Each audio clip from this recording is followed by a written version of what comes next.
Bismillahirrahmanirrahim. Assalamualaikum warahmatullahi wabarakatuh. Bismillahirrahmanirrahim. Alhamdulillahi rabbil alamin.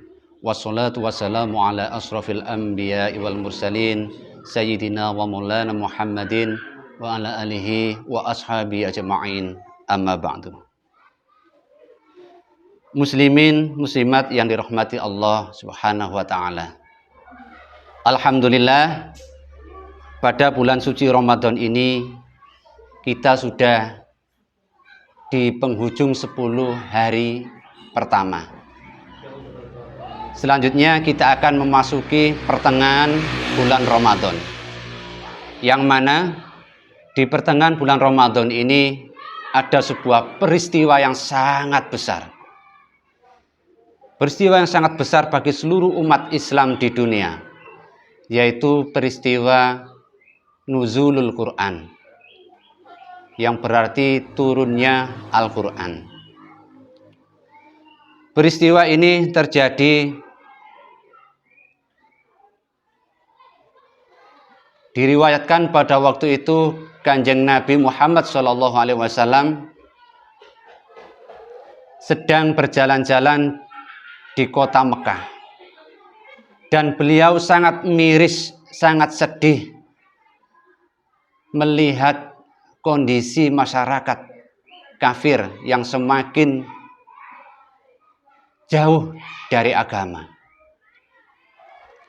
yang semakin berada di dalam kegelapan. Oleh karena itu, Kanjeng Nabi pada waktu itu dalam hatinya ingin sekali menyendiri, kepingin topo, ingin sekali menyendiri. Dan suatu hari Kanjeng Nabi pergi ke Gua Hiro. Ini tidak terlalu jauh dari kota Mekah, dari Mekah, ya, dari Ka'bah. Beliau di sana memandangi kota Mekah, hatinya sedikit terasa tentram. Kemudian beliau bermunajat kepada Allah. Pada suatu malam bertepatan dengan tanggal 17 Ramadan, tiba-tiba Kanjeng Nabi ini melihat sebuah cahaya yang sangat terang. Beliau sangat silau dan memalingkan wajah. Saat beliau menghadap ke arah sebaliknya, cahaya itu juga nampak di sana. Dan benar saja, ternyata yang datang itu adalah Ruhul Kudus, yaitu Malaikat Jibril. Malaikat Jibril datang dan langsung mendekat dan berkata kepada Kanjeng Nabi, "Iqra."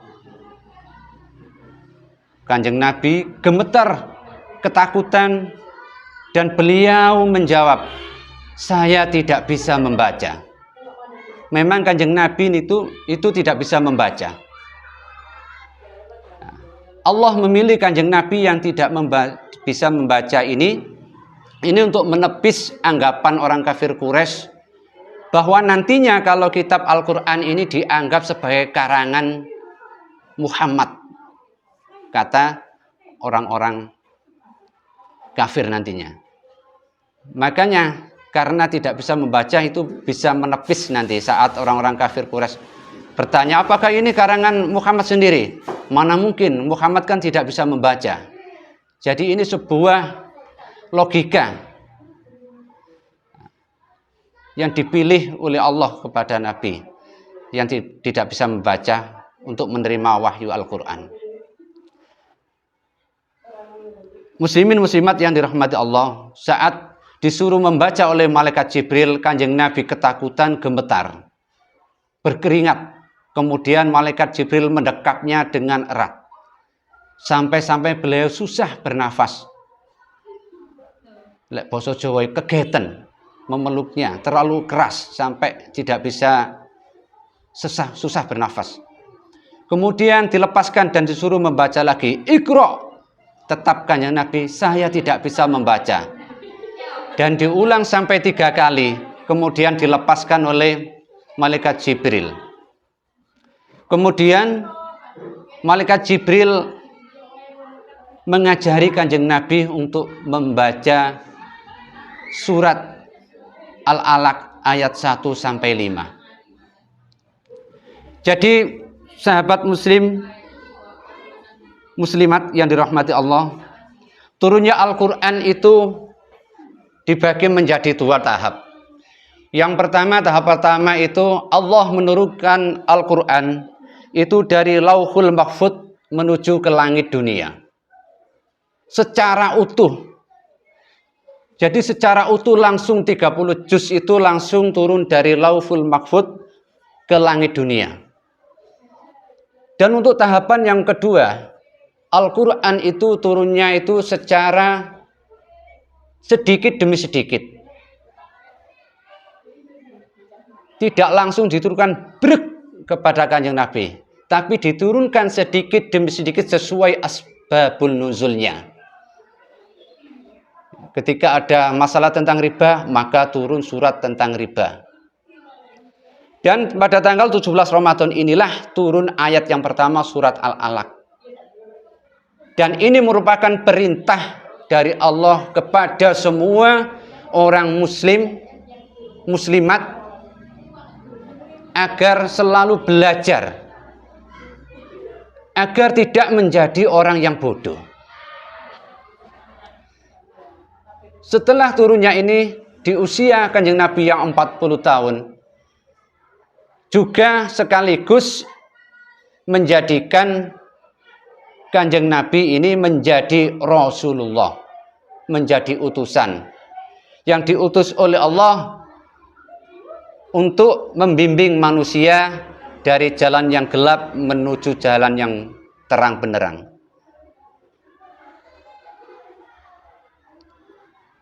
Sahabat muslim yang dirahmati Allah,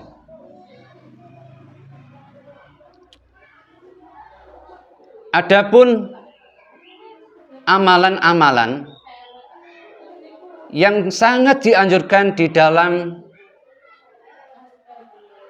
malam Lailatul Qadar ataupun malam nuzulul Quran. Di malam nuzulul Quran ini, yang pertama, kita sangat dianjurkan untuk banyak-banyak membaca Al-Quran, tadarus Al-Quran sebanyak-banyaknya. Yang kedua, kita dianjurkan untuk iktikaf di masjid. Yang ketiga, kita dianjurkan untuk selalu memperbanyak zikir kepada Allah Subhanahu wa taala. Kenapa kita dianjurkan untuk membaca Al-Quran? Karena ini bentuk rasa syukur kita atas turunnya Al-Quran. Dan Al-Quran ini yang nantinya akan menjadi penolong kita, baik di alam barzah maupun di alam akhirat nanti, khususnya di padang mahsyar. Al-Quran ini akan menjadi teman sejati kita, akan menjadi syafaat di dalam kubur maupun di padang mahsyar. Oleh karena itu, marilah kita selalu merawat dan selalu membaca Al-Quran. Sahabat muslim yang dirahmati Allah, demikian yang bisa kami sampaikan tentang nuzulul Quran.